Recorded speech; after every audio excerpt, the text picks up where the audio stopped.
ഇന്ത്യയിൽ ആദ്യമായി ആംബുലൻസുകൾക്ക് താരിഫ് നിശ്ചയിച്ച് കേരളം. ആംബുലൻസുകളുടെ നിരക്കിന് ഇതുവരെ മാനദണ്ഡങ്ങൾ ഒന്നും തന്നെ ഇല്ലായിരുന്നു.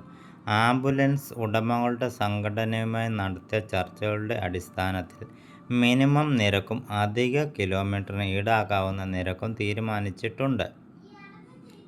10 കിലോമീറ്റർ വരെയുള്ള ഓട്ടത്തിനാണ് മിനിമം ചാർജ് ഈടാക്കുന്നത്. ICU സംവിധാനമുള്ള എയർ കണ്ടീഷൻ ഡി ലെവൽ ആംബുലൻസുകൾക്ക് മിനിമം ചാർജ് 2500 രൂപയും 10 കിലോമീറ്റർ കഴിഞ്ഞുള്ള യാത്രകൾക്ക് കിലോമീറ്ററിന് 50 രൂപ വെച്ച് ഈടാക്കുന്നതാണ്.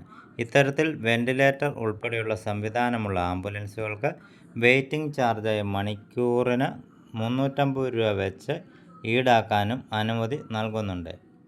ആശുപത്രിയിൽ എത്തി ആദ്യ മണിക്കൂറിന് ശേഷം പിന്നീടുള്ള സമയത്തിനാണ് ഈ ചാർജ് ഈടാക്കുന്നത്.